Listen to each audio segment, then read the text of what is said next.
Yo, the name is Andrew Austin. They call me Drake. Last name Miles. See? Yo, the name is Andrew Austin. They call me Drake. Last name Miles. This is Mano. And as always, I'm going to give you my 2 cents, but you can keep the fucking change. Today I'll be talking with Mike Dobranski, my coach, my good friend, and over the past few months, he's been a damn good mentor. Mike's had quite a crazy life, and he's willing to come on here and share it with all of us. So let's hear what he has to say.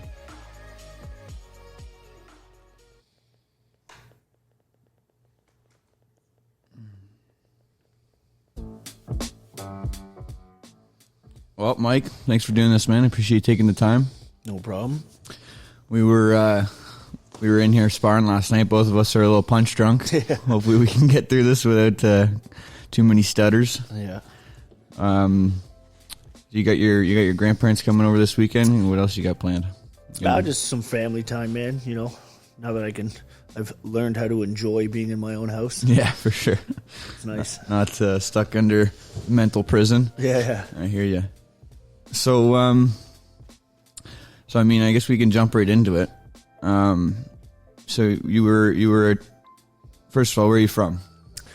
So I was born in Toronto. I grew up in Belleville. I think my parents moved us to Belleville when I was 3. My story is actually like kind of scary, but super similar to your dad's. Okay. My dad's from Cape Breton Island. He was in the Army Reserves, and he was working in Ontario. My mom was a 16-year-old girl. Wow. Underage in a bar, and they met, and here I am. So, and just like your dad, my dad's an absent father, so I didn't have a dad growing up. And also like your dad, I had a stepfather who came in right away and took me as his own, right? And still today he's the only family member that I have that I stay in close contact with. But yeah, man, so we grew up in Belleville, and it's wild that how the full circle, everything happens for a reason. Like we've talked about this a few times, and you know, we're all here together now, we're working at the gym, and we're all, you know, helping each other out, and it's really cool. Yeah, it's crazy. So it's cool to think about. So from Toronto, you were born in Toronto? So I was born in Toronto, yeah, St. Joseph's Hospital, right there in York. Okay.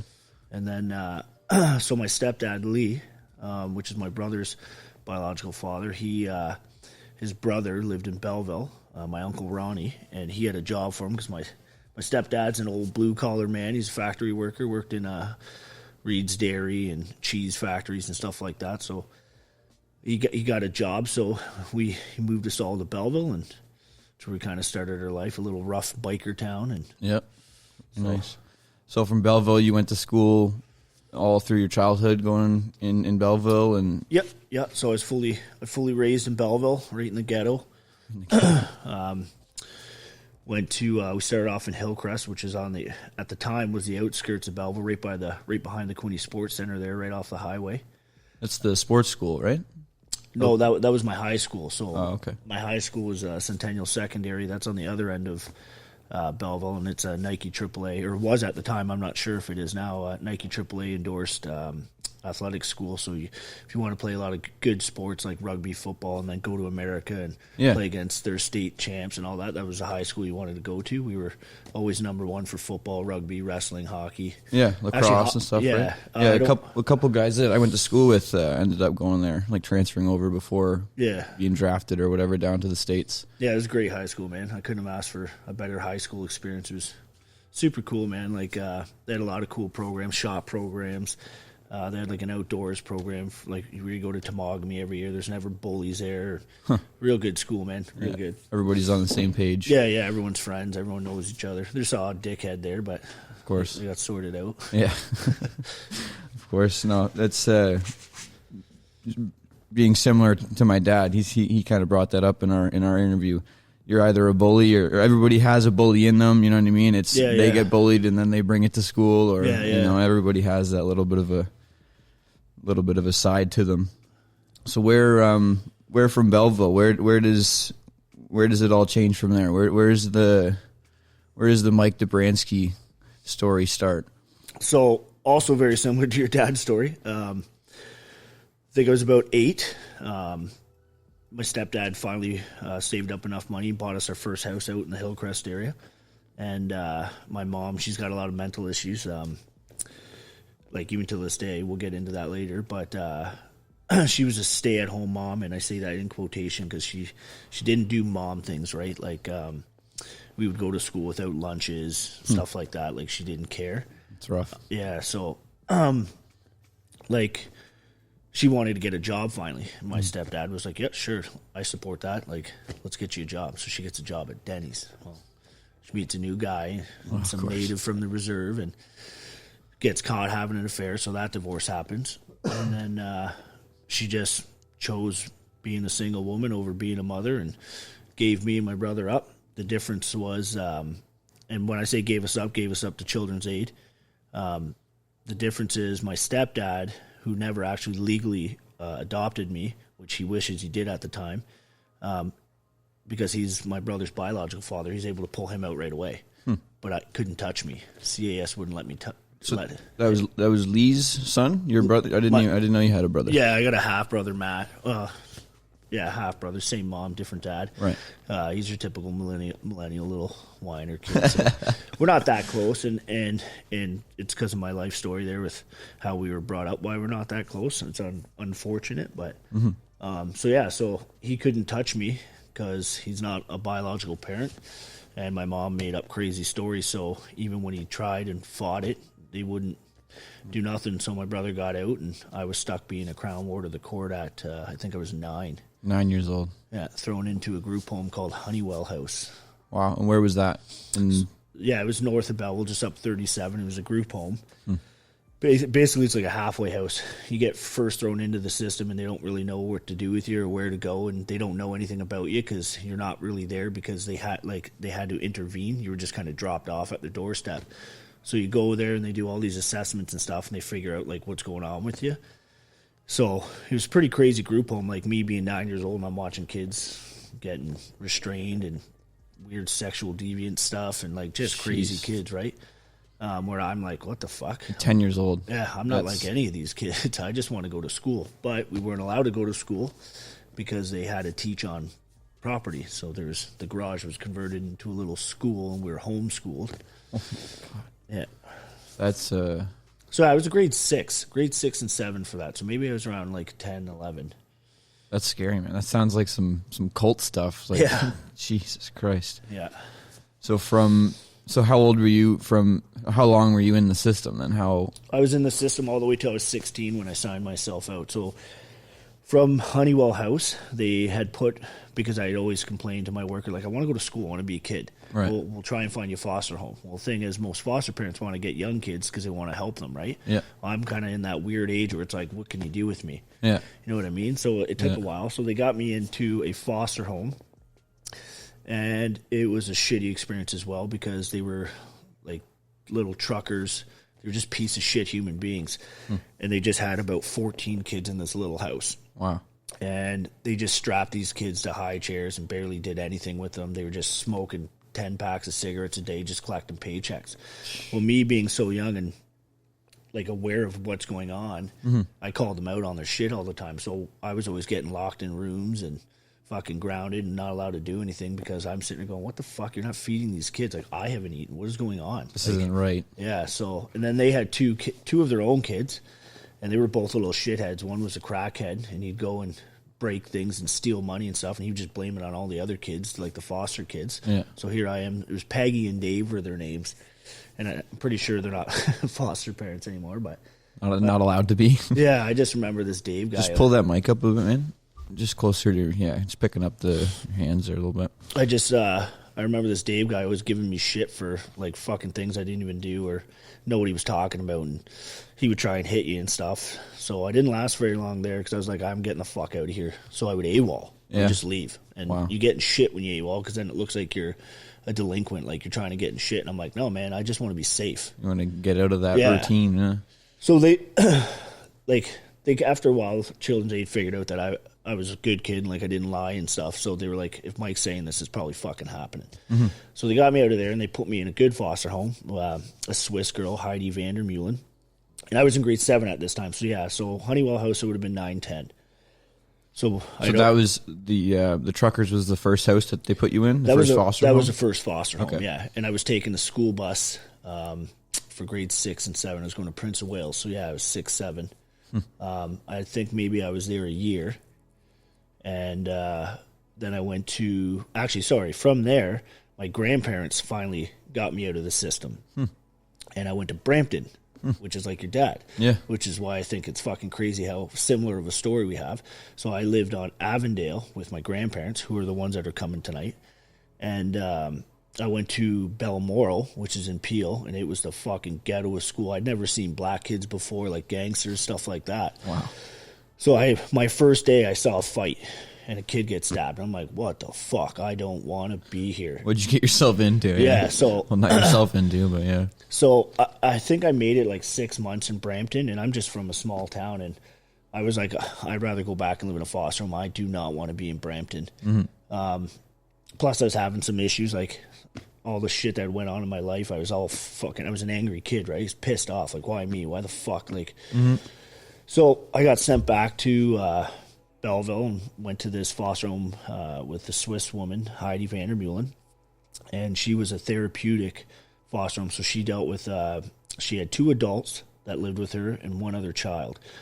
The child had bipolar schizophrenia. The 1 woman had bipolar schizophrenia. And then the 1 adult male, Matthew. So it was Matthew, Sherry, and Devin. Those were the 3 people. And I'm not sure what his disability was. He needed to be in a home for his whole life. I'm not sure what it was, right? But he was basically like a 3-year-old stuck in a 25-year-old's body. Super nice guy, right? Yeah. Dangerous. So I lived there. It was a great home. It was nice. She taught me on how to help these people. So I learned a lot about mental health and all these, like, I'm seeing all this shit at such a young age, so I have to understand it. So I'm always asking questions. And so I lived there for grade 7, and that's kind of where I started my life. And I knew I wanted to stay in that area because when we first moved to Belleville, that school was the first school I went to. Okay. So when I got back to Sir Mackenzie Bowl for grade 7, I'm seeing all these kids I met in kindergarten. So my buddy tattooed on my arm there is my best friend that died. I reunited with all those guys. And so I was like, fuck, this feels good. Familiar faces for once. Yeah. And they're all calling me Gradwell, which is my stepdad's last name, because they remember me as a Gradwell, even though I'm a Dobranski. Right. You feel right at home. Yeah, so I was like, this is cool. So I think I lived there for about a year and a half. I finished grade 8 there, and then I got she retired. I got thrown back into a group home, which was 371 Dundas, right beside the Children's Aid, which is it wasn't a high risk, but it was troubled teenagers. So these are kids that are getting arrested, fights, fucking drug problems, all this. But there was nowhere for me to go. The system's so flooded, so I had to go there if I wanted to stay in that area and stay in my schools. So I sucked it up. I was like, all right, let's go. So no, I was in grade 8 grade 8. Yeah, so you bounce around a lot in the system, right?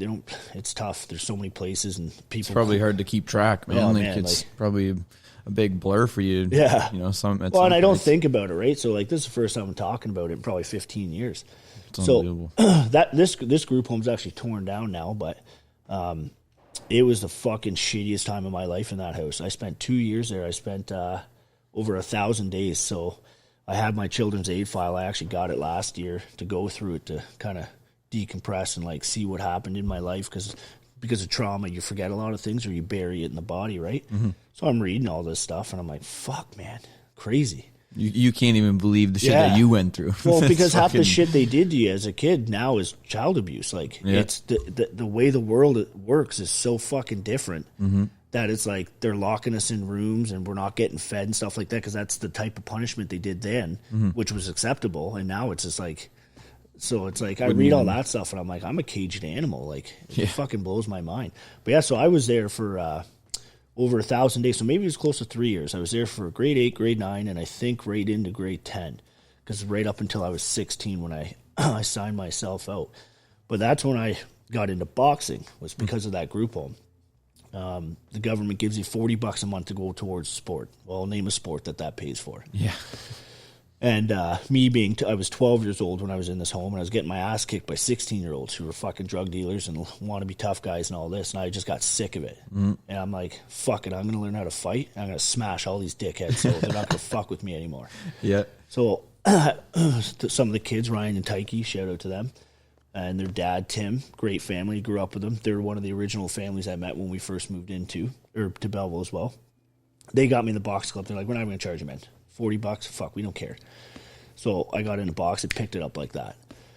And I stuck with it, obviously, forever. But I learned how to fight. And I started kicking the shit out of all these bullies. Fucking enough was enough. There's the first turning point in your life. Yeah. So I remember the fucking kid's name was Gordon Miracle, big native kid, thought he was gangster. And the way this is why it's like a prison, right? And this makes me laugh. So we had a big old tube TV, and the way they let us have the remote, it was a 2x4 box with this remote bolted in this box, it chained to the coffee table, which was chained to the floor, because these kids freak out and throw shit and attack you all the time, right? So this kid fucking threw this big brick of a remote at me, and that was my first time I snapped. Yeah. I was like, that's it, this fucking kid's getting it. And I just remember grabbing him, and I fucking cleared him right across the table, and I pounded him. And the staff were like, Mike's had enough. Yeah. So that was my first fight in a group home. And the first time you felt that flame. Yeah, I was like, fuck, I can protect myself. Like, fuck, no more. And it's funny because when I go through these 3,000 and something pages in my CAS file, 1,000 of them being daily reports, I think maybe I'd been in 100 fights in this group home. Every fucking day you're getting in fights because kids are freaking out or picking on you, and it's just, what else do you have to do? You're not allowed to leave the home. Yeah. So you just fight all the time. Or kids go in your room, they fuck with your bed, or they fuck with your stereo. Back then, everyone wanted a stereo, right? It's when they kind of came out. Who had the most bass? Yeah. So people fuck with each other's stereos in the group home, right? But it was cameras. Like, we were monitored when we slept. Everything, man. There was probably... I think there was 6 or 7 staff members a night. Some were awesome, and I still talk to some of them because I wanted to emulate them as people in my life when I grow older. And some of them were pieces of shit, and some of them saw the potential in you. Yeah. Like some of them were normal people. They were there because they fucking cared about kids, and some were there for a paycheck. And and me being so experienced and going through all that shit so young, I could call those people out in a second. Like, you don't fucking care. Yeah. Wanda, you know who Wanda. You are. You know who you are. Fuck you, Wanda. Yeah, fuck you, Wanda. But it's funny, like, and when I go through, I got a mental health girl here I've been dealing with. She's awesome, Lucy Marlin. And she goes through the file. So I had to do IQ testing because part of the problem was I kind of ran out of higher intellect because I had to develop so quick early with the experiences of how I was raised in the system that I was getting frustrated at things, or I was picking up on things. So they would get mad at me, right? And I would call them out on it. So it's funny reading these daily reports where you can see that I'm manipulating them. Yeah. By their report, because I know what's going on, right? Calling them on their bullshit. Yeah, I use the system against them type thing, right? Just because I'm like, the fucking enough's enough. But I wanted to be a kid, and we skateboarded, right? Skateboarding was one of the big things we all got into when we were young. So I would AWOL once a week, and I would tell the staff, I'm not going to do drugs and stuff like these other dickheads, man. I'm going to skateboard with my friends. I'll be home tonight. Mm-hmm. If you want to come find me, this is where I'll be. Mm-hmm. So when you AWOL, first thing goes out, report missing person right on the fucking radio. So my friends always laugh because you hear it in the radio. They always did it on the radio, right? Mix 97, blah, blah, blah. The kids are always like, oh, man. So imagine being a kid in high school and your friends are always like, man, why the fuck do you live in a group home? Why do you get dropped off in a panel van with 10 other delinquents? Mm-hmm. Why are you on the radio all the time for running away? Yeah. Stuff like that, right? So it kind of sucked. You seem normal to them, compared to other people you're being dropped off with. And and then, and they don't get it, right? They're all from normal houses and stuff. And I'm like, I don't know, man. But I met how do you explain that to those kids? Even somebody like me, I can relate to that. Like I wouldn't understand that for the first ounce. It's just embarrassing, right? Like you're trying to get a girlfriend, right? Yeah. Well, I live in a group home. Sorry, I can't do anything. Yeah. You know what I mean? It was fucking embarrassing. So I met another kid. He was a buddy of mine I known for a while. And his mom was just heartbroken because she was always like, why can't Mike come to do this? And one day he just was like, Mike lives in a group home. And like, he's not allowed and blah, blah, blah. And she loved me. And she was like, fuck that. We're taking that kid. So she went to court and she signed my ass out because I was 16. So I was allowed to sign myself out because she wasn't allowed. She's not a biological parent or anything. But because she's an adult and I had a relationship with her and her son, she was able to say, he can live with me. I'm the one who signed myself out of Children's Aid. She gave me a home and guided you in the right direction. Got me out of the fucking system. So I'm forever grateful to Michelle there, but I'm still in touch. She still calls me her son, treats me like her two other sons, right? Sorry, man. Just pick up that mic so it'll be a little closer. Yeah, there's a little hinge on the other side. Not a hinge. Yeah. There you go. So comfortable wherever you are. So yeah, Michelle, what were we saying there? Michelle got you out of the group home. So where did so you lived with them for a while after getting out of... Yeah. So I lived with them for about a year until I found out she just really wanted money from me. So like I don't hold it against her. She was a poor woman, right? And it was just right away, like, go get a job and pay me rent. But I'm like, your own fucking kids don't do that. But I'm like, yep, no problem. So I've been working since I was 15, right? Just like your dad. Well, your dad's working at 8 and shit, but I couldn't do that. I was trapped in a fucking prison. But yeah, I went and got a job. I worked at Mr. Sub. That was my first job. And I worked for a Lebanese guy. He was fucking awesome. Gave me free subs every day. And from there, I got a job at West 49 because I was skateboarding. I was sponsored by West 49, so my job was to just hang out and skateboard. It was awesome. So from there, I was still in high school, and I just finally had enough of her just sucking money out of me all the time. And I was just like, you know what? I think I'm going to go live on my own. And she's like, oh, I don't think you can do that. And I'm like, oh, I can afford it. Yeah. Like, back then it was cheap. So I actually went and lived with my stepdad because he was finally like, why don't you come live with me? Like, so I reconnected with my stepdad because I always I stayed in touch with him. And he'd always come pick me up and stuff, but he was helpless because the way my mom put us in the system, she made him out to be a bad guy, right? She didn't want me so she even tried to fuck him on child support and stuff. So I'm 8 years old, and she goes, your stepdad doesn't want to see you this weekend because he doesn't want to pay child support because he says you're not his son. So I get angry at him, and she tells me that because in court, he's a poor factory worker. She's trying to get $1,200 a month out of fucking child support from him. So he literally in court, he had to go, I can't pay child support for him. He's not my child. Yeah. So he said that because he couldn't afford to do it, but that's not what he meant. You know what I mean? But she tells me he cares that. about you or cared about you. Yeah. So she tells me that to make me mad and all that, right? So like, I was being manipulated by my fucking crazy mom at a young age, but so I still always stayed close with him, and now I treat him like he is my real dad, right? He was there. I wasn't even a year old. Like, he raised me my whole life. He still calls me son. Always there for me. Comes up all the time. Calls me all the time, right?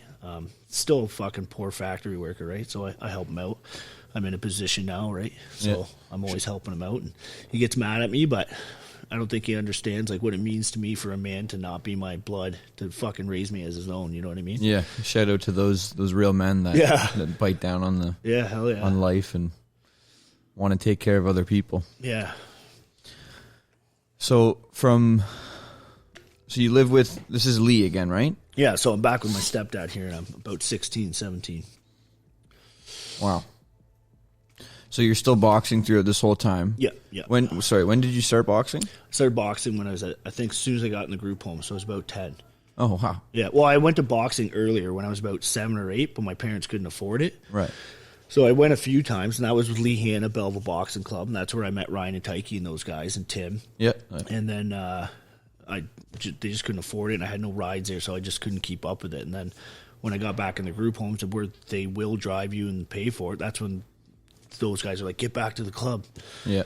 So yeah, so that's when, like, obviously boxing has been a huge part of your life. When did it start becoming like an everyday kind of thing? Like when did the passion take over, I guess is. So I've always had a passion for boxing. Like, if you come from Belleville back in my era, you're a boxer. You're a boxer of hockey. Belleville's a big boxing town. We got Sean O'Sullivan, all those big names out of there, right? My stepdad was a boxer from Cabbagetown and all that as well. Like, the club that was under on North Front, it was Northway Restaurant. The basement was my same coach, Lee Hanna. He had a drug problem. So I think I was 16, and we'd always go to the club. Like, I was one of the instructors, so I had keys, and I'd go right after high school. I'd take the city bus right to the club. I'd do my workout, get ready for all the classes, and then all the fighters came in around 7 at night, and that's when we did, like, the actual training. And I show up, and the guy who owned the building, because he pretty much owned all in North Front, was my buddy I went to high school with, Adam Albert. It was his dad. I forget his first name, but his last name's Albert.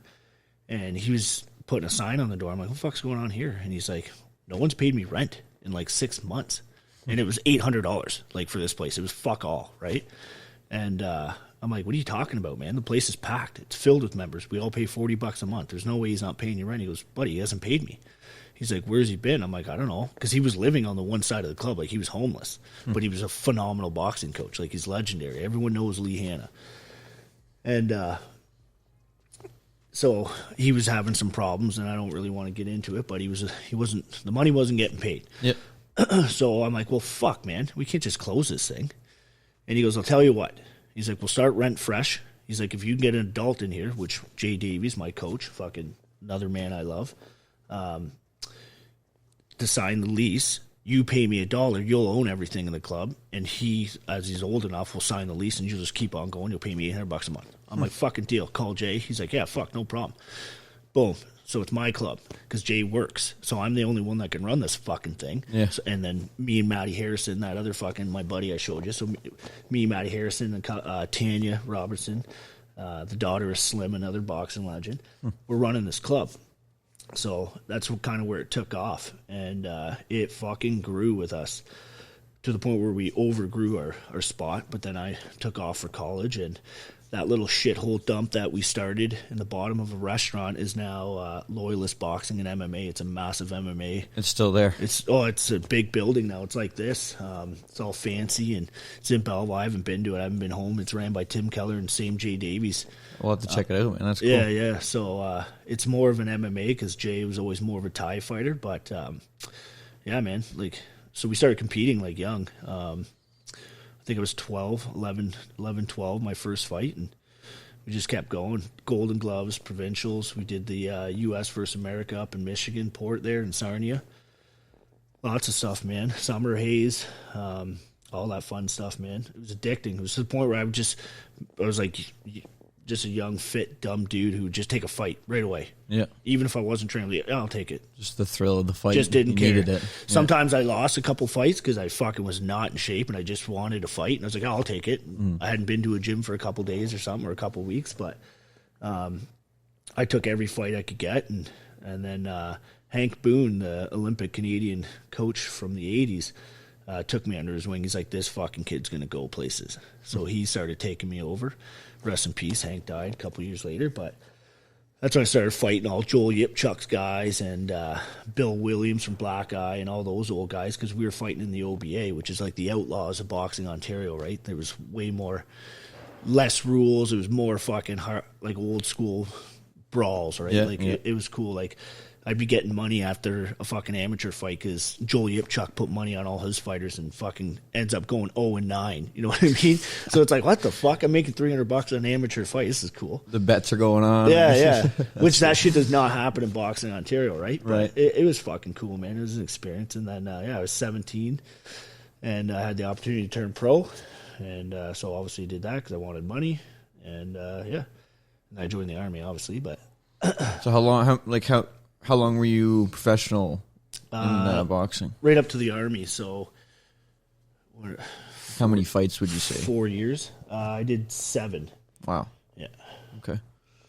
So obviously through going pro and training all the time and everything, you got all the girls and you were a bad dude. Yeah, that was my problem, right? I was an angry kid, pissed off at the world. I thought fucking everyone owed me something because I had such a shitty upbringing. I had to work so fucking hard for everything. And even with all that, man, and that's where mental health comes into it. I had a fucking vision, right? I kept my nose clean. I never got in trouble with the police. I never got into drugs. And like, we could talk about shit I seen in the group homes, like kids doing like liquid codeine, like injecting liquid codeine, stuff like that, or these little green Jimson balls. They used to eat the seeds, which is like a crazy hallucinogenic, but that makes you want to rip your like things that are hanging off like your tongue or your genitals, like stuff like that. Like I'd see kids go through that crazy shit, and I was like, I'm never touching fucking drugs ever. Yeah. Plus, I'm from Belleville, which still is a huge drug town, right? So I seen it.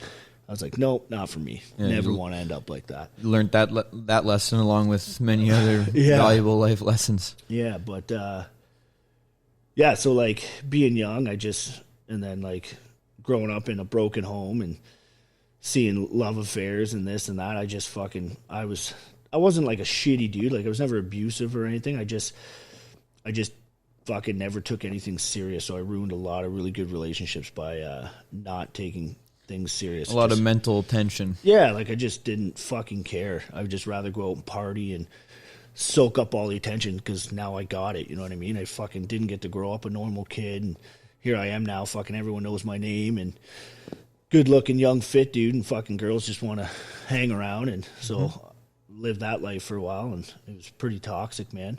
To the point where I did start getting in trouble. I was drinking a lot and doing a lot of dumb shit, getting in street fights left, right, and center, and getting close calls with the law and stuff like that. And I was like, fuck, man, I'm going to ruin my life if I don't do something soon. Yep. And I was going to college and everything, too, at the time. I was doing police foundations, shockingly. I was doing pretty well at that, too, actually. I was also a personal trainer running the boxing gym out of Premier Fitness in Kingston.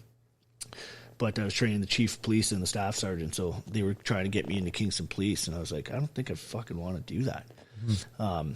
So I fucking joined the Army because I knew the Army would sort me out, and I knew I was getting benefits, and I can't get in shit when they control your life, right? So, I was on a downward spiral, man. Like, I thought it wasn't gonna end very good for me, so I needed something I was so used to structure and routine, right? Living in the group homes and stuff that I felt like scared when I didn't have it. So when I was living on my own and stuff, I didn't know what to do. That's where the downward spiral came from. Yeah, like you had all the freedom and you didn't know what to do with it. Yeah, so I went out of control, and then I started getting in shit, right? I started getting in fights and a reputation, people knowing, oh, Mike's fucking going out, he's drinking, he's going to get crazy with his friends and fucking fight everyone in the bars and this and that. And it wasn't that I had a fucking ego. I was just in a rough town, right? Matt and Joe's, I'm sure everyone's heard of that. But when you're known as a boxer, another local tough guy, all the other local tough guys want to fight the tough guy. So it's like... Especially when there's booze involved. Oh, yeah. And even when you don't want to be in a fight, guys are just going, I want to fight you because I want to be the tough guy. And it's like, well... But sucker punching is what Belleville's about. So, yeah, man, I joined the Army, just saved my own life, and it did, but it didn't. Yeah. You know what I mean? It took me down a completely different fucking horrible path where I felt like I was right back in the system.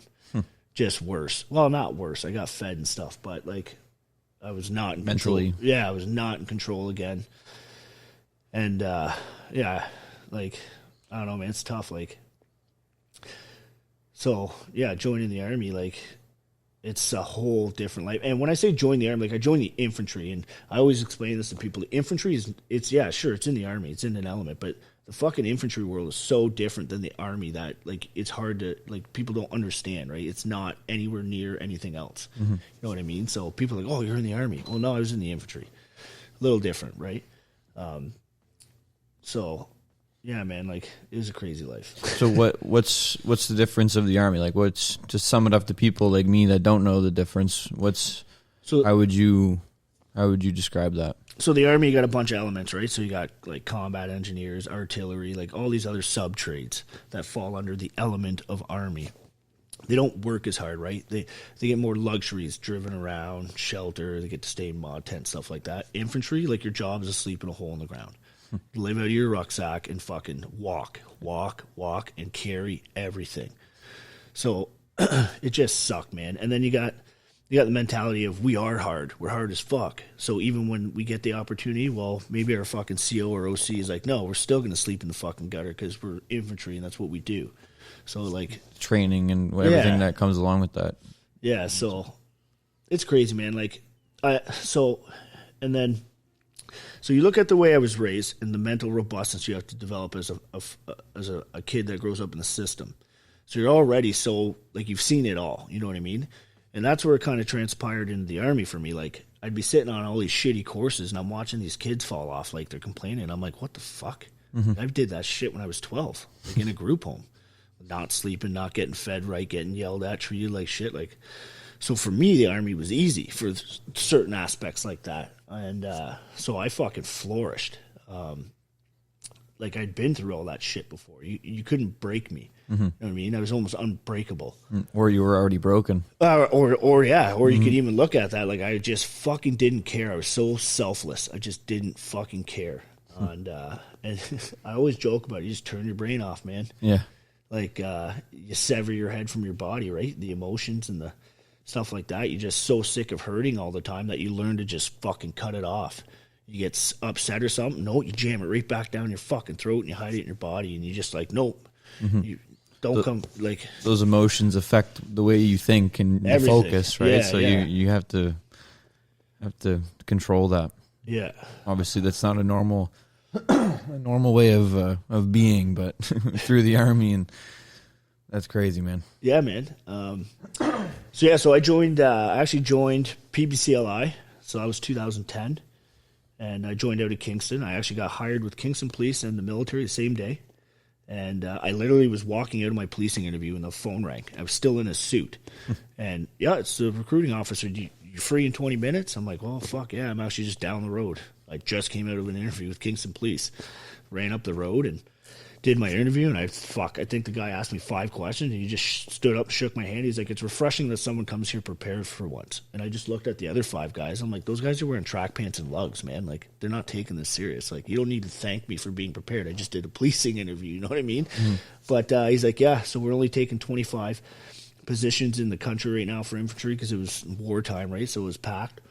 And he's like, pick 3 other trades. And I was like, no, I don't want to. Infantry. It's the only thing I want to do. He's like, oh, okay, well, gives me the whole, well, I'll see what I can do. Fuck, I'm like, hey, man, I just got hired at Kingston Police. You're either going to take me as infantry, I'm fucking walking back down the road, and I'm going that route, which I fucking wish he said, I can't get you in, because I would have had a way better life, more money, but no, he got me in, so. Less surgeries and. Yeah, less injuries. So, yeah, so from that interview, it was like 2 weeks later, man, I was on a bus going to fucking basic in St. John at the Mega. And quick, eh? Oh, it was boom, boom, boom. Yeah, because I scored high on the aptitude. I was 98% in the percentile there, and I was young, fit. I had all the experience already. Like, I was a perfect fit, right?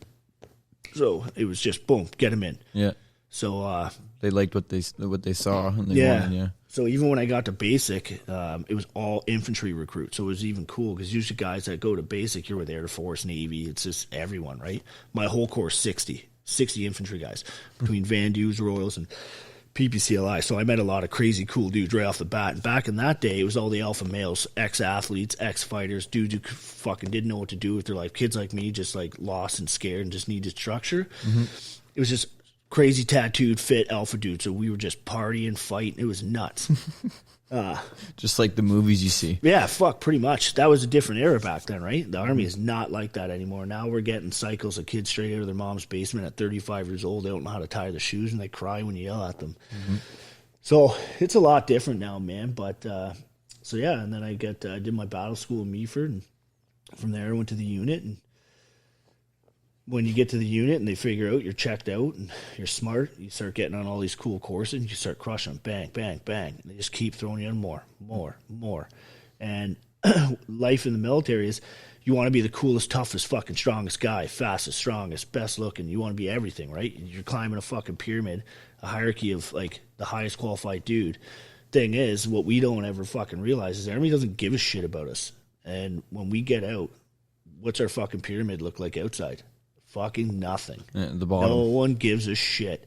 We have all these cool fucking qualifications and skills that mean nothing in the real world. Unless you want to go in the policing type whatever. But most guys, like, when we get out, like, look at my buddy Mark. He's walking across America because he just needs time to himself. You know what I mean? Yeah. The Army fucking brainwashed him. It ruins your life, man. Like, it doesn't ruin your life, I shouldn't say. It consumes your fucking life. Right. You put everything on the back burner for your career. It becomes you. It becomes you, your career, yeah. So that was kind of my next question there. So I mean, obviously you did very well through the military, and you are a very strong mentally man, and you can tackle through all these challenges and everything. What was the hardest part mentally going through that? Like you say, you turn off your brain, but there has to be some kind of aspect of mental warfare going on through that point in your life. You know what I mean? Like what kept you strong through all these training and all the, you know, people screaming at you while you're naked and all this stuff. So it's the brotherhood, man. Like, you get so close to these fucking dudes that are just suffering with you all the time. Mm-hmm. That, honestly, it's going to sound sadistic, but what got me through it is I'd always look at the guy beside me and be like, that guy's suffering way more than me. I'm fucking better than him. Mm-hmm. And I'm not fucking quitting until that guy quits. And then he quits. Okay? Where's my next guy? That fucking guy's suffering more than me. He's fucking quitting first. And I wanted to be the best. I had my group of guys that no matter what, we were getting through it together. Mm-hmm. And there's no way I was being that fucking guy who hung my head at the end fucking quitting. You know what I mean? I've never quit a fucking thing in my life. I've never failed a thing in the military. I never fucking quit a thing in my life. And that's one thing I can hold my head up high leaving the Army. I fucking crushed everything. I never failed a fucking thing. I never missed a fucking thing. I never nothing. I skipped. Here I am fucking 12 years later going, what do you mean I have a torn, whatever they fucking call that in my hip? Yeah. IT band or whatever it is. Yeah. You didn't even know. I didn't even know. I'm sitting there suffering for 8 fucking years thinking, I just pulled a groin or something and I got a torn IT band. But I can't use my foot properly. Yeah. So it's like, that's another thing, right? Like, you get hurt in the Army, you're fucking weak. And then if you go to the doctors or the HSC, they call it you're fucking weak. And then you go on, they put you on a chit because you're hurt. Well, then you can't participate in Army stuff. Well, then you go on a rear party. Well, those guys are fucking losers, man. They're weak. So who the fuck wants to go there? Yeah, that's Army talk. Yeah, that's a brainwashing, right? Yeah. So then you suck everything up, and to the point where you're going, fuck, this is broken now, to the point where they're like, man, you need to have surgery, and you probably wouldn't need surgery if you just came and saw me when you first fucking heard it. And that's where I'm at. Here I am at the end of I'm out now, but I have all these fucking injuries and hardware and surgeries and metal put in me that I'm just crippled. And I always laugh with your dad because he's like, I'm 10 years older than you. I'm like, I'm fucking part bionic, man. I've had so many surgeries that broke so much shit, man. My body does not fucking work. I'm like a Prius. Yeah, physically, you're 10 years older than him. Yeah. So it's funny, man. Like, and like I said, man, you become selfless. You don't care about yourself. The Army fucking conditions you to not give a shit about yourself. You care about the boys to your left and right, but they don't care about themselves either. They care about you. Mm-hmm. So the only way that you get through it is your boys care about you. I'm not fucking quitting because he's not quitting. Yeah. He doesn't want to leave me because I don't want to leave him. Mm-hmm. You know what I mean? So you get through with your fucking guys, man, and you learn these things, these tricks in your head, and you just fucking you utilize these little fucking skills you teach yourself to like me. I'm suffering and I just want to quit. I just start laughing out loud, ha ha ha, and I fuck with the other people back. And the next thing I know, the guys on my left and right, we're all fake laughing because we're just suffering and we just want to get through it. Give us something to laugh about it for a second. You know what I mean? Yeah. Break that fucking mental like I want to quit because I spent fucking my whole career in the Army going, I want to quit. I'm done. Mm-hmm. So imagine everything you do in the Army, you're telling yourself, quit, man, quit. Yeah. You can't fucking do this, quit. You're fighting yourself the whole time. Jesus. So it's the most rewarding feeling ever, man, when you finish something and you go, I just spent 6 weeks trying to quit in my fucking head, and I fucking did it. I mean, we're always super injured and stuff, but there's no better feeling, and that's one thing I can hold my head up high and say, I fucking crushed everything. No matter how bad it crippled me, I fucking completed everything. No matter how shitty it was, I did it. So that's one thing, like, and you know what, like, no one will fucking talk shit about the Army more than me because I have my own feelings on leadership and sanctuary trauma and stuff. But that's one thing I can thank the Army for, man. The fucking dudes I met, like, you'll never meet more loyal fucking dudes that'll give you the shirt off their back or fucking anything, man. Like, so it's cool, man. Like, yeah, I got a skill set that I'll carry with me for the rest of my life that I hope to transpire into my 2 sons. You know what I mean? Like, a very small percentage of the world has that. 1%, man. Yeah, exactly. Even. Yeah. So it's fucking cool, man. But with that being said, like, then you got to think your home life, right? You're always gone from home. And here I am now further along in my career and meeting my current wife. We have a baby. Mm-hmm. Well, I'm gone all the time. Like, I never see my wife. I barely was even able to be there to see my kid born. I had to get in shit and be insubordinate and fight with people to be able to fucking go see my kid born. So let's cut back there for a minute. What does that look like? So you were home. I know we talked about it a little bit. For the people that don't know, though, you came home on a break, and when you met your wife, what does that look like? Yeah, so obviously that was a good time in your life. So once a year, the Army pays for you. So we were out in Edmonton. We were stationed in Edmonton, 3 PPCLI. And once a year, the Army pays for you to go home to your like your next of kin, or like where you're from, which for me was Ontario. So I flew to Niagara Falls to stay with the grandparents because they're the only family I really have, right? And I met my current wife, Kristen. It was funny because we met on Tinder. Knock on wood, as stupid as it is, but actually we didn't meet on Tinder. She saw me on Tinder, and I wasn't using Tinder, so she found me on Instagram. She stalked me on Instagram and kept sending me messages. I kept blowing her off, and she's just saying, hey, let's get coffee, blah, blah, blah. And I just kept going, sorry, I'm here to see family. Like, I'm from Edmonton. I'm going back in 2 weeks. One night I'm drinking, and I'm like, fuck it. Let's go see this girl. And fucking, boom, she fucking buckled onto me and did not let go. Koala'd? Oh, yeah, big time. So here I am married with 2 kids now with this woman who fucking knew what she wanted and sunk her teeth in quick. So what do you think that had a lot to do with, the path that you're on now mentally and the journey that you've been on and you've been educating me on, and do you think that was a big turning point in your life, getting out of the military and having her to help you through those times? And where do you think that changed? Because obviously that was the biggest turning point. It was all pain until you decided it was enough. Yeah, so like meeting her was like, it fucking saved my life, man. Like, it changed my life. And like you said, man, it's pain. And up into meeting her, man, I never thought I was going to get married. I never thought I was going to have kids, man. I thought I was just going to army until I died or fucking killed myself or something. You know what I mean?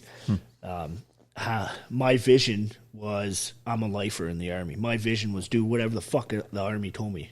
Go wherever they told me to go. My life, my vision was the Army. Be the best in the Army. Don't quit. Right? Don't quit. Yeah. Be the fucking toughest guy. The little thing is, I knew my body was wearing out. Like, it's not sustainable. Just like professional fighting, man. Like, fucking, it's pretty rare guys fight fucking that 30 years. You know what I mean? Yeah. And Sergeant Major Schnurr, I'm going to use him as an example, man. And here's another turning point. We're doing trench warfare, just maintenance shit once a year. They make you do it, right? Checking the box. We're in fucking Wainwright, digging in in November, which in Wainwright is fucking minus 20, right? And we're digging trenches. We're short, man. There's 16 of us. We're digging a fucking company-sized trench system. So that means we're digging for 60 people, but there's only 16 of us. And out of 16 of us, we only had 3 shovels on a pickaxe. Jesus. So we're digging a fuck ton, taking turns. And I just remember fucking picking my head up, and I look across the field, and I look at my Sergeant Major, Schnurr, and he fucking sticks his shovel in the fucking sand, and he goes, fuck you looking at, Dobranski? And I just shake my head and laugh. I'm like, nothing, sir. He goes, yeah, you fucking are. He goes, you know what you're fucking looking at? And I'm like, what? He goes, your fucking future. And that fucking sunk and hit me hard, man. I was like, that motherfucker's right. And this guy, he's fucking pushing 50. Hard as fuck. The guy's a legend. He's in books. Fucking best sergeant major I ever had. He's also my career manager, which is also what helped turn my life around, man. I don't think I've ever told him, so maybe if he ever hears this, big shout out to Sergeant Major Schnurr. But that hit me hard. I was like, fuck no, that's not. I'm not doing this my whole fucking life. That means another 25 years of what I've already fucking done, and I'm still going to be in this fucking trench digging a goddamn hole? Fuck that. Yeah. Fuck that. No doubt, man. Fuck. So that was my first thing, and that was just before I met Kristen, because that was November, and I went and met Kristen in December. Wow. So I was home on leave, and yeah, we met, and she was in college for her second or third program she liked doing school. And she was not the type of girl I ever went for. Complete opposite, man. And which is why I think it works. She's super calm and just not somebody I would ever go for, right? And so she came out. So she drove me back to the airport. I flew back out west, and she was just like, fuck, I want to be with this guy. So we obviously stayed in touch, and then she's like, I want to come out and see you on my spring break or whatever. So this is like February or March or whatever, and she comes out and she spends 2 weeks, and when she goes to leave, she's like, I want to come out here. I want to be with you. I'm like, hey, do whatever you want. Like, I support that if you want to come out here. I'm like, but I'm not telling you what to do. Like, that's a big decision. She fucking dropped out of school, moved out there. Wow. Boom. She was there not even 24 hours. See you later. I got to go away. I'll see you in 6 to 8 weeks. She's like, holy fuck. I'm like, grocery stores down the road. Here's the car keys. By the way, I just rescued that dog. Sorry. I'll fucking see you when I can see you. Oh, my goodness. So she hit the ground running, and she got fucking pregnant, like, pretty right away, which is funny because I was gone so much. So another fucking warrant officer, big shout out, Rob Dolson. Another fucking legend, man, and I'll put some info in something so you guys can look up these people. These guys are fucking legends, man. I'll make another Instagram post. Yeah, man. Or you can make one and I'll share it or something. This guy fucking, he's on the Invictus team, man. There's a big story behind him. He's a fucking, man, the guy's incredible. He's the most modest motherfucker I ever met in my life. But same thing, me and him, trench warfare, and me and him are sharing a fucking hooch. We're brewing coffee. It's the last day, and I turn my phone on finally, and I get a text. And it's from Kristen. We need to talk when you get home. And fucking Robbie Dolson over there, he's like, uh-oh, buds. And I'm like, oh, fuck. I'm like, no, we don't. You're either pregnant or you cheated on me, and there's no fucking way you cheated on me. And she's like, boom, picture of a pregnancy test. Rob Dolson starts counting on his fingers. Buds, we've been here a long time. That ain't your kid. He's like, oh, he's just fucking with me, right? Yeah. And I'm just like, and I got this buddy next door named Adam, and he's a fucking surfer boy, long blonde hair, always wearing cardigans. And I just text her. I'm like, that fucking kid comes out with a cardigan. I'm like, Adam's getting it. Like, she's like, oh my God. And the reason why I made that comment is he left his cardigan at my house and asked to go over and get it. So she gave him his, you know what I mean? So I was joking about that, eh? That's funny. Fucking, I had my first boy, Lucas, there. Lucas came around, and that was a fight, man. What a fucking fight. And this is where leadership started failing me. And I don't mean my direct leadership, my warrant officer, sergeant major. I'm talking company, like command level, like these fucking dickheads who control the whole battalion. Fuck you, Seth Adair. Fucking coward.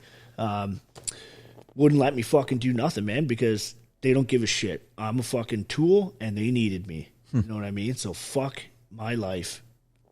Business fucking first. You know what I mean? You were in investment in a company. Yeah, duty before self, as gay as that is, right? That's what you sign the fucking line for. So I'm like, whatever, I got it. You know I'm going to fucking do it because I always do what I'm told to do, and I fucking crush it. But I broke my fucking arm, so I'm in a cast. I'm also posted in 6 weeks, and I'm like, so you can't send me anywhere because I have to leave. The company's coming to pack my house up, like guys like us. So I have a broken arm. I'm in a complete cast, which means I'm on a TCAT. They can't send me anywhere. And then I'm moving, and I'm having a baby. Well, this fucking commanding officer is so mad at the battalion because there's a rear party of 130-something guys, broken dudes. I've never fucking been hurt on a chit or rear party once in my life. So I'm getting group punishment with these guys. So he goes, bullshit. He goes, this fucking guy didn't have a baby because I guess some other guy, fucking Tyler St. John, you piece of shit, he actually faked having a baby to get out of shit, got away with it, and then they found out after. So this guy thought I was doing that. Even though my sergeant major and shit were there seeing my baby and fucking saw my wife pregnant the whole time, you know what I mean? And they wouldn't back you up. No, they did. Oh, yeah, fuck yeah. My chain of command came through. Fucking good. This guy couldn't swallow his pride, though. He fucking says at the end of it, he goes, you know what they say, you pay for your forefathers' sin. And that I was like, fuck you. I'm fucking done, you fucking coward. I am so done with the military. If that's a fucking retard who control us, I'm like, these fucking guys left and right to me. That's who runs this fucking army, you know what I mean? That's who matters. That's who counts. But for me, one of your guys who's never fucking done anything and fucking gone against the grain and crushed everything, I'm the one who gives this battalion a good name. You want to tell me I fucking lied about having a baby when you can't send me anywhere anyways? Yeah. I was like, fuck you. So yeah, so I got posted back here to Meaford. And coming to Meaford, I was like, okay, going to a school. Guys like me, we all know you go to school, you rest up, you get your surgeries, you fucking get yourself back in shape, you heal, you get some home time, you fucking recharge the batteries, fill that tank, you get back to the frontline unit, which is battalion, you fucking crush it again for another 3 to 5 years before your next little vacation posting to a school. Right. Nope. New fucking army. Get to Meaford. First week, kid kills himself. Mike, you're a section commander of the fucking missing party search. Oh, fucking sweet. So that was shitty. Whatever. Fucking second course. Kid kills himself again. Shoots himself. I'm like, Jesus Christ, what the fuck is going on? And then because of all that shit, standards and all that's down your fucking back, all the chain of command stabbing each other in the back because everyone's worried, NIS is everywhere, board of inquiries left, right, and center. Like, so it was cutthroat. And I'm like, man.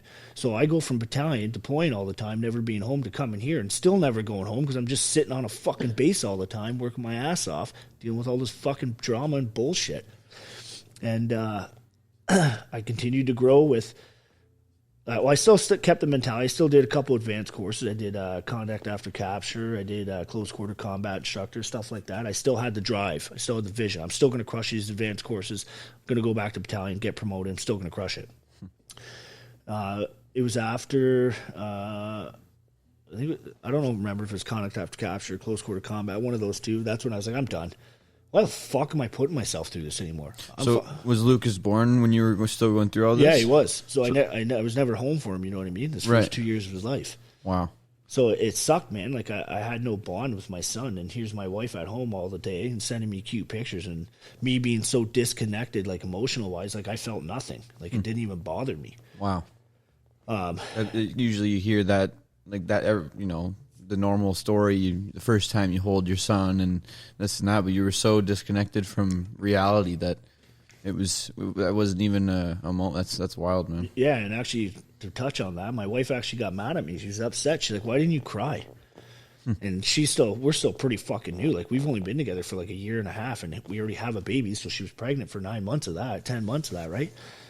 And she doesn't know anything about my life. I haven't told her anything. And I'm just like, I don't feel emotion. So from my childhood to then the army conditioning me to be a fucking rock, I'm like, I just can't. And I want to. Fucking believe me, I want to. I want to cry. I want to feel happy. I want to see bright lights and feel joy. And I want to fucking cry when my kid's born. And I felt nothing, man. I'm holding this Actually, we'll talk about this. Lucas was a stillborn. He wasn't a stillborn. He came back to life. But he was born in shock, and he was unresponsive for 25 seconds. And I'll never forget it. He was an emergency C-section. They pull him out, and he fucking limped. And I'm like, why isn't he crying? And the doctor, all of them look at me in shock. And I'm just like, why are you fucking looking at me like this? And they put him on this machine with the gases, and he's a level 2 of where he needed to be like 11 or something for air. And the doctor just kept going, talk to your boy. He needs to hear your voice right now. And I couldn't even talk. I just sat there, and I stared at him. And I felt nothing, man. I felt nothing. And I feel like such a fucking piece of shit that my son's laying there unresponsive. I don't know if he's going to make it, and I couldn't feel anything. I sat there and I laid there. I stared at my son. And in my head, I was like, fuck, come on, buddy. Like, I said that to myself, but that's all I could feel. I couldn't feel anything. You couldn't get the words out. I had no emotion. Like, I wasn't scared. I wasn't sad. I wasn't confused. I was just fucking stuck. Wow. And then he cried. And then I didn't even feel relief. You know what I mean? I'm so fucked up from all the shit in my life. And then the army making me so fucking disconnected that I didn't know what to feel. And then I held him. Yeah, numb. Exactly. I'm glad you said that. And learning through therapy later on, we'll touch on the feeling of numb. It's actually the scariest and worst thing you can be. But, yeah, man, like, I never felt a bond with my son, Lucas. Wow. Like, I mean, I fucking love that kid. I would, like... Well, that's why I bring it up, right? I see you guys now, and just how far you must have come, right? I didn't know you then. Yeah, so I struggled, man, and it fucking... I had chronic pain and all this shit. I had no energy. I couldn't do nothing, man, and all my energy had to go to work. So then I come home, and I can't even walk upstairs some days. I'm so fucking beat up. And then Kristen's got to help me get undressed because I had broken ribs from the one course. I'm fucking finishing an advanced course with broken fucking ribs and a torn intercostal. Oh. Couldn't even fucking breathe. She's like, why are you doing this? So I'm getting lectured at home, and I'm like, I need to sleep. Let me sleep. And she's exhausted. She's got postpartum. She's home alone all day in a new fucking place. The army guy. She's already moved 3 times now in 1 year because of my career. And she's fucking losing her mind, stir crazy, and I'm so fucking exhausted. I get home and I snap. Leave me the fuck alone. I need to rest. I need to be up and fucking good to go tomorrow so I can fucking accomplish what I need to achieve. And, like, that's all I cared about. I didn't give a fuck about anything. And, like, it fucking killed me. Because I fucking did it every day. I see... Well, that's what you knew at this point, right? I seen that I'm hurting people, and I didn't give a fuck. And, and then...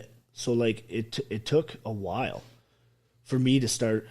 Well, what made me start realizing it all is I started getting betrayed by the military. And I shouldn't say me. We all were. Like... all the guys in the fucking Meaford Corps, you know the group we're talking about. You actually met a couple of them. You were going to meet a bunch more. Cool. But we were under assault, man, like, and it fucking sucked. And I was just getting bladed. I'm like, these motherfuckers, man. And to the point where I was like, I'm fucking done. I'm done. You can't touch me when I say I'm done, and I'm going after you. I'm going for the fucking throat. And so I went after the number one dude. Because I fucking had enough. I snapped. Because they weren't supporting anyone, man. Right. They didn't give a shit about any of us. And I fucking snapped. It was actually a snowstorm. And it was the second time this motherfucker did it. James LaHaru, you know who you are. And you fucking coward. And we all got snowed in. And we got kids in Owen Sound. The highway's closed. We couldn't leave the base. And our kids are in fucking daycares and stuff. And they're calling us. And I'm like, this motherfucker didn't give a shit because he lives at the bottom road. He gets to fucking go home. So I call him out, and I'm like, man, what's on your fucking door in your office? It's principles of leadership, yes? I'm like, read number fucking 2 for me. Learn from past failures. I'm like, did you fucking forget that? Like, you did this to us twice. And he's like, and it turned into a big fight, and I don't care to get into it. It's a fucking long story. It was a nightmare, man. Me and this guy, it was a 2-year fight we went after, and I fucking crushed him. But that's when I started going, you know what, I'm done. I'm fucking done. But then I felt so goddamn abandoned and betrayed. I was lost. Now what do I do with my life? Yep. All I ever wanted to do was fucking be a lifer in the army and crush it. I wanted to be a fucking RSM, a chief, man. A bad dude, yeah. Yeah, I wanted to be one of these guys who fucking were in these books or fucking whatever, right? I wanted to crush the fucking army. And here I am now abandoned. And I'm so fucking broken and having all these surgeries that, like, I can't do anything anymore. But my brain is still telling me to do it, so I'm still trying to do it, but I can't.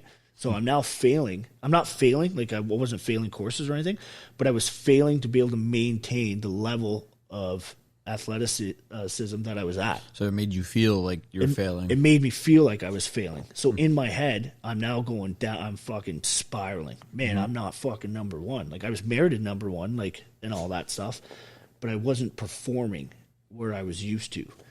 And it was eating me alive, man. It was eating me alive. And so I had a couple snaps at work, and it wasn't good. And we were also pregnant with Colt, baby Colt there. And same thing, man. Like, so from the time that you were in the trench, and your sergeant, was it? Sergeant Major, yeah. Your sergeant major said you're looking at your future, and that kind of hit you. From that point to having Lucas, like, this is over the last, like, 2-3 years. And span of a year and a half, 2 years, yeah. Wow. So from there, then having Colt is where everything changed. Everything changed. Yeah. So like, both my kids were planned. We both love our kids. We both wanted our kids. Like, everything was planned. Nothing was accidental. We wanted Colt. I wanted my girl each time, right? I thought a girl would calm me down, right? And I still want my girl. And so I'm going through, still going through all this shit at work, and this pregnancy's hard on Kristen because I'm going through all these problems, and I'm bringing work home, and I'm unleashing on poor Kristen, and she's devastated. She doesn't know anything about my life. I've never been to therapy at this point. I've never done anything. I'm just fucking losing my mind on her, and she's lost. She's scared, and she doesn't know what to do. And I didn't care. I was just so fucked up.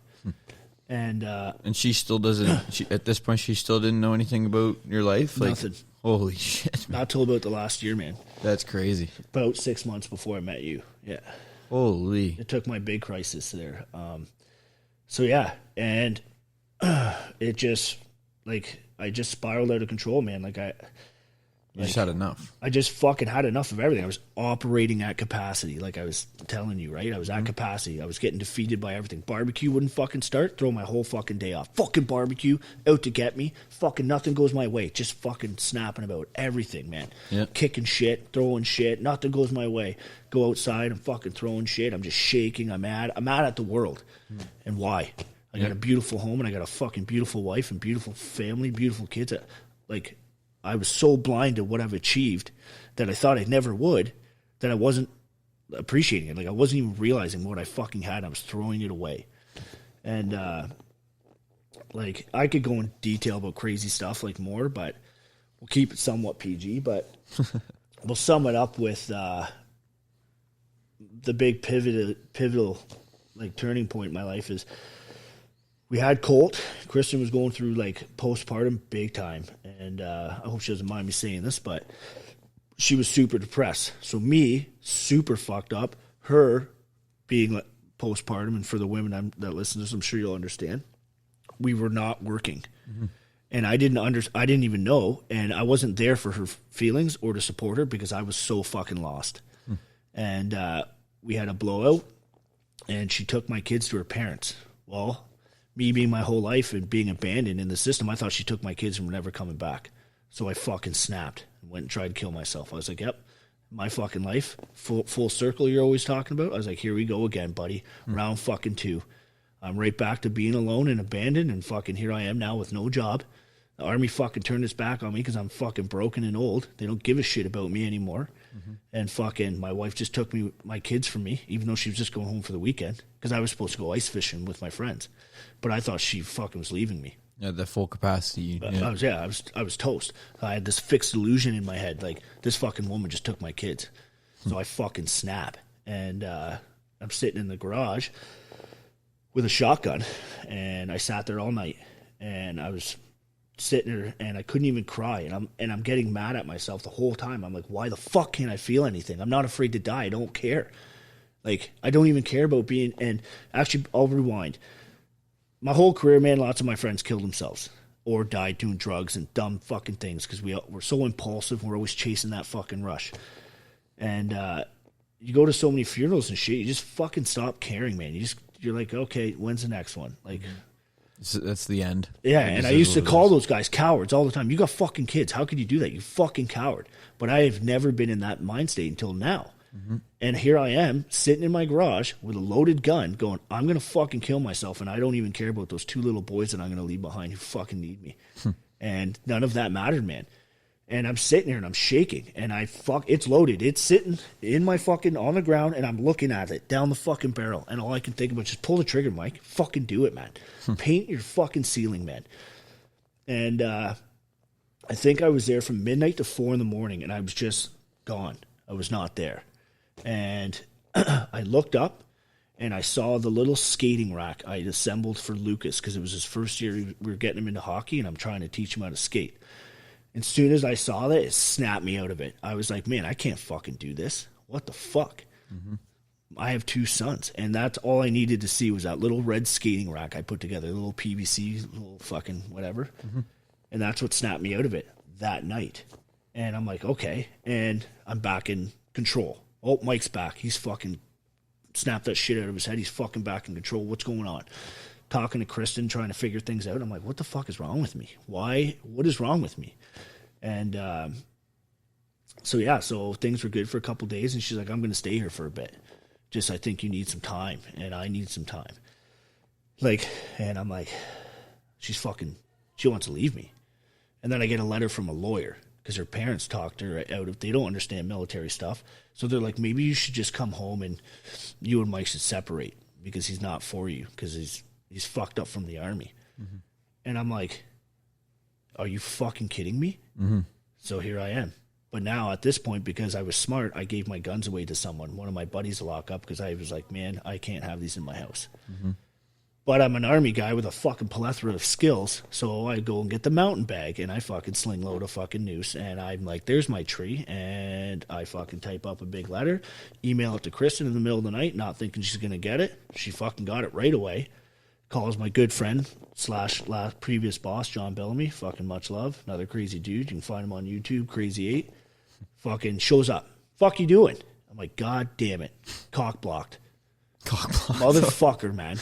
He shows up with 2 advanced paramedics, a cop buddy of mine, Troy, and they're all like, what the fuck is going on, man? What's wrong with you? And I'm like, I'm standing there numb. And I couldn't even, one tear came down my eye. And John looked at me and he's like, I've never seen you like this, man. He's like, what's going on? And I'm like, I don't know, man. I don't know what's happening. I don't know what's wrong with me. What is wrong with me? And this like 20-year-old cop, looks like his balls just dropped. He tries to talk to me. I'm like, get the fuck away from me. Like, did you just leave over PCs? Your balls just dropped? Like, I do not want to fucking talk to you about life skills. Fuck off. Mm-hmm. And my buddy Troy, the other cop's like, yeah, I'll talk to him. You go over there, young pup. Watch and learn. Yeah, so, yeah, man. So that was my crisis. That was, I tried to kill myself twice. And that's where we talk about a higher power. I'm meant to be here. Something stopped me or did it. And that's where my life fucking changed. And when I say changed, what was the name of the guy that showed up? John Bellamy. John. So what was the conversation like that you and him had? John doesn't need to talk to you. No. John just talks to you. He just looks at you, and him and Matt, the other guy you met, the big Viking dude, those fucking guys muckled on me. They didn't let go because they know I'm a man of action, and they knew I was going to fucking do it. But they know I can talk my way to anything, so I talked my way to the hospital that night. Talked my way to my captain, everything. Matt sat on my couch and fucking slept on my couch with me. He's like, I'm not fucking leaving, man. And because I saved his life already. He tried to kill himself, and he has me to thank for that, and now he's returning the favor. Wow. And so that's why me and Matt got a lot of love for each other, but and that's why I started realizing, like, man, these motherfuckers love me. This guy's like ORV, like this guy's got his leg on my leg while we sleep, so he knows if I fucking move. Like, we're fucking tight. And that's what I'm talking, that fucking brotherhood, right? And Bellamy's like picking me up. What's going on, man? Let's go get food. You need to eat. Like these guys don't, like, they're leaving their own family behind because I'm their mission right this second. Mm-hmm. It's right back to that don't quit brotherhood mentality, right? It's a different aspect, but it's, And John gives me the dad lecture. Like, you fucking motherfucker. What the fuck, man? You're going to leave those 2 kids? You fuck? When have you ever quit? Gets back in my head, pumps me back up, right? Mm-hmm. Fills me full of hot air. And I'm like, yeah, man, fuck. He's like, you know how many motherfuckers follow you?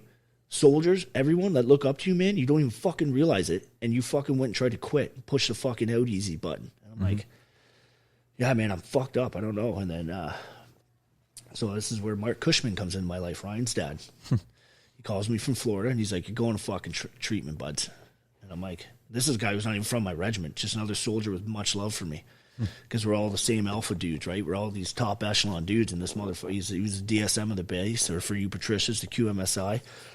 And he's like, you're going, motherfucker. And that's where my life turned around. I did this intense 7-day treatment program at Project Trauma Support. Check it out, everyone. And it fucking saved my life.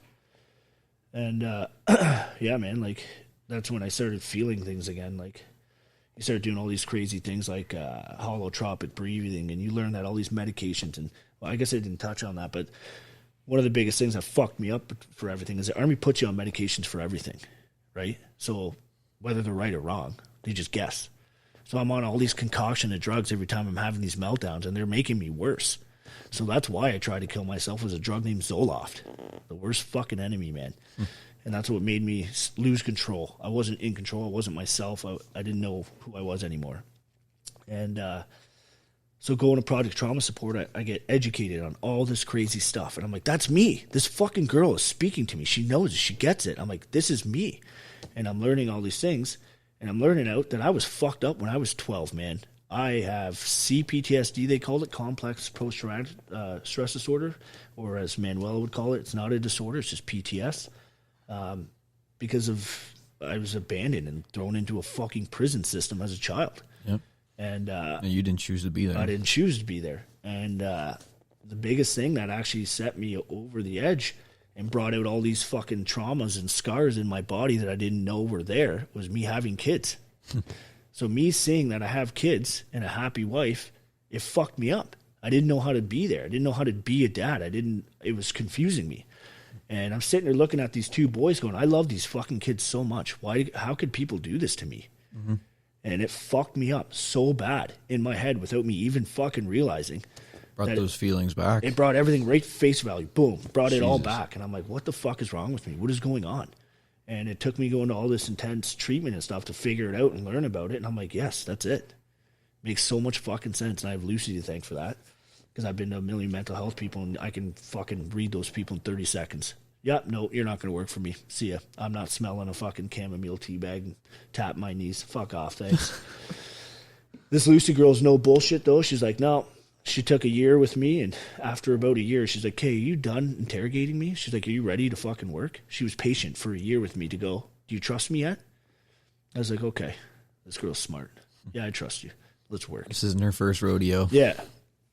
So, yeah, man, I've learned a lot, and then it just makes me think, like, if I can fucking do it, anyone can do it, man. Like, my whole fucking life was a fucking up and down, up and down, up and down, up and down, and mostly down, but I was never in that between, like, normalism, right? Like, I was always fucking riding high or riding low, and it was low, and it was high. There was no in between for me. Yep. So it was just exhausting. I'm just always operating at capacity.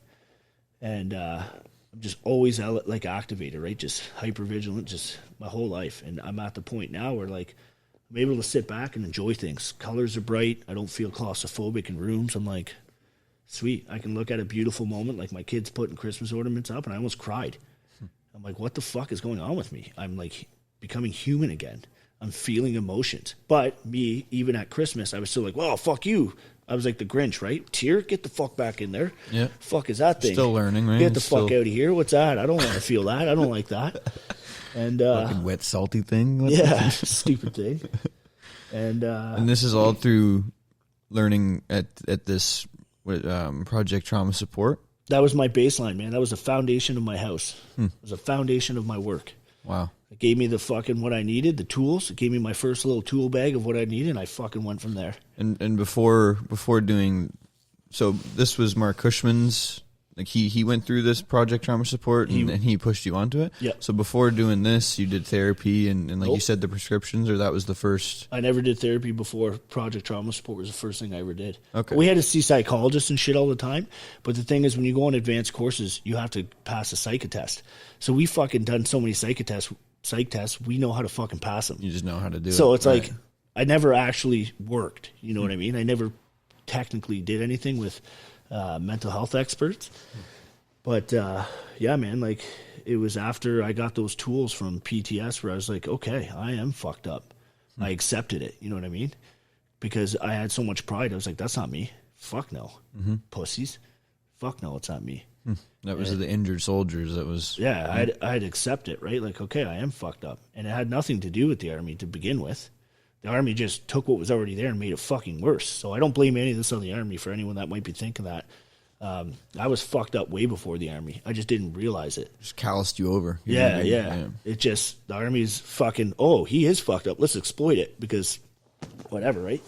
But it's just compiled, right? And before that, like, I was having panic attacks and stuff, but even then I was like, give me drugs. So give me clonazepam. I'm having a panic attack.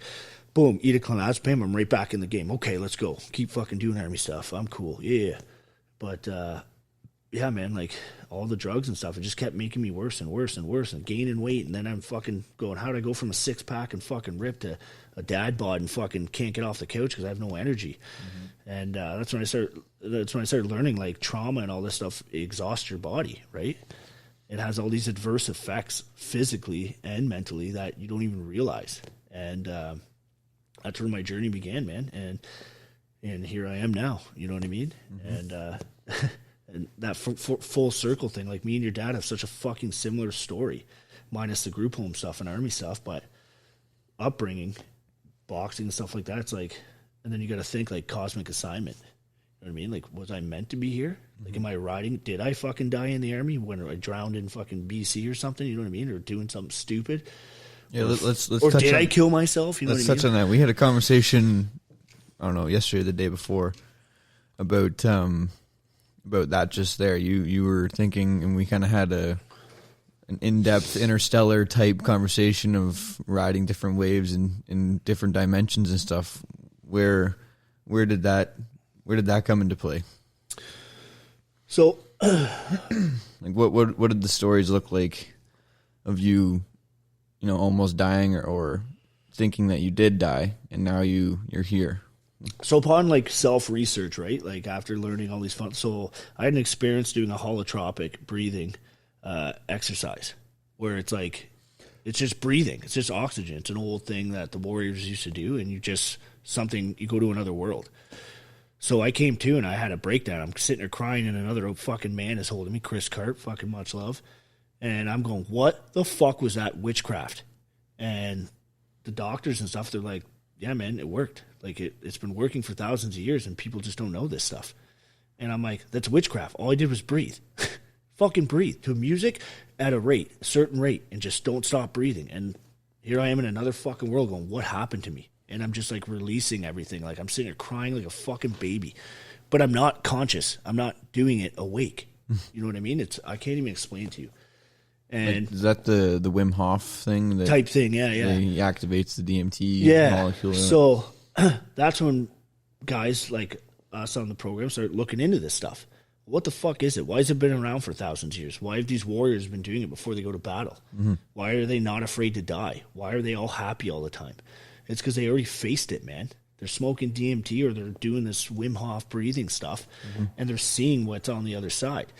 So then you keep researching, right? You fall into a rabbit hole. And then I'm like, simulation theory. Uh-oh, that's scary. Okay, we're riding on different frequencies. There's 300 million fucking universes, and we're all riding side by side on different frequencies. We're walking past each other each day, and we don't even know it because we're on a different frequency, so we can't see each other. It's parallel universes. So then I started thinking, well, have I died? Did I pull that trigger? And I fucking woke up, and I was in a different fucking timeline. I'm on a different frequency, living an alternate life on a different path.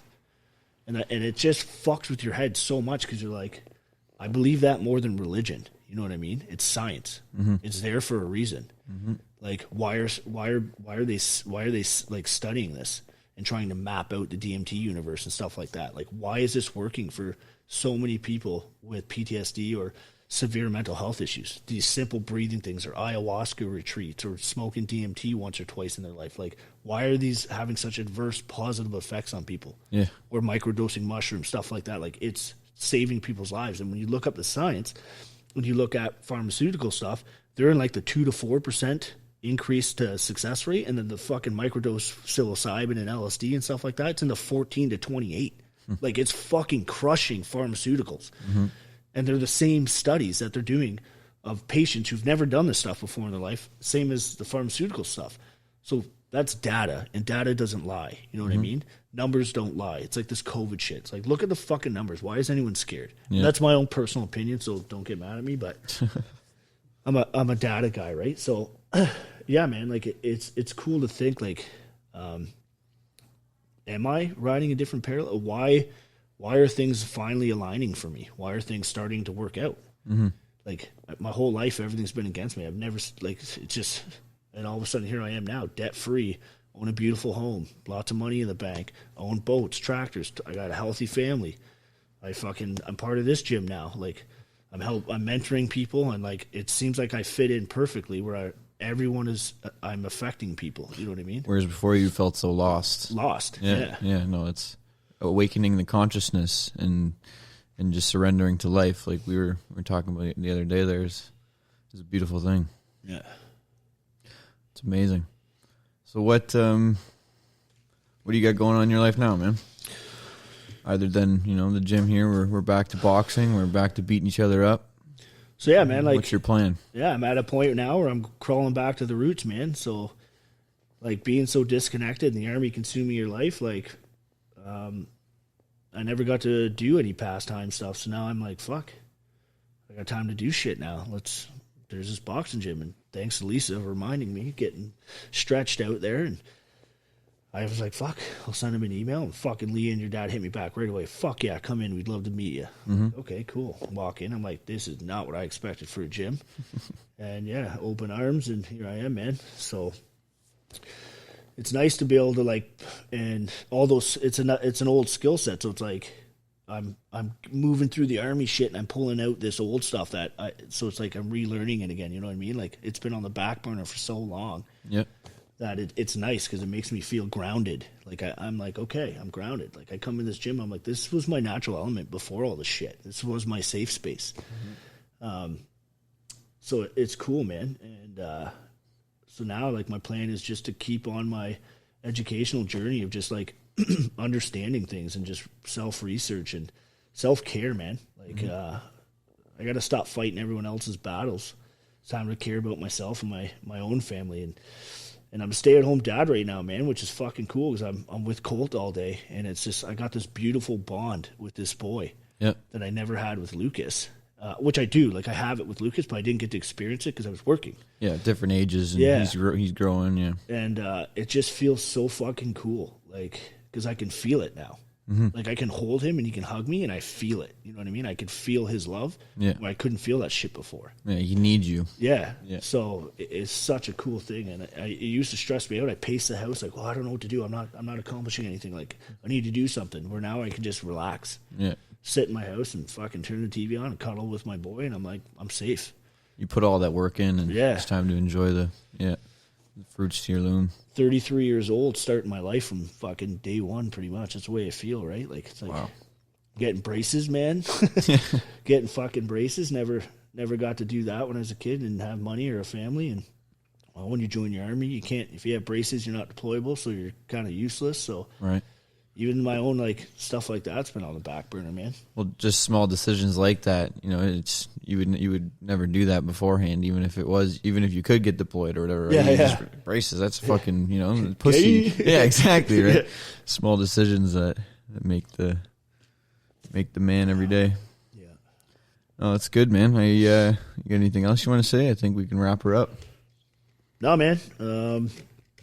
Shout out to the fam. I hope you have a good weekend. Yeah, fuck. With the great-grandparents or the grandparents. If anyone wants to talk more, I'm all ears. I got you got like a 10% version of my life story, but I'm pretty experienced. I'm maybe 33 years old, but I got a lot to share. A lot of experience that I could help people with. And that's just it. You we talked about it a few times, and you've been helping me out with some stuff, and you've found your passion with helping people, right? You know, in the gym, other than boxing and being a really good coach, you're a good mentor now. You know, you've been through all this shit, and you can help other people, and I feel like you're really good at it. So learn from my mistakes. Yeah, man. Yeah. Well, no, I appreciate you doing this for me, man. Yeah, man. Thanks for having me. I'm sure it won't be the last time. We'll get you on and talk some more shit sometime. Yeah, buddy. Oh, thank you very much. Yeah. Thanks, guys.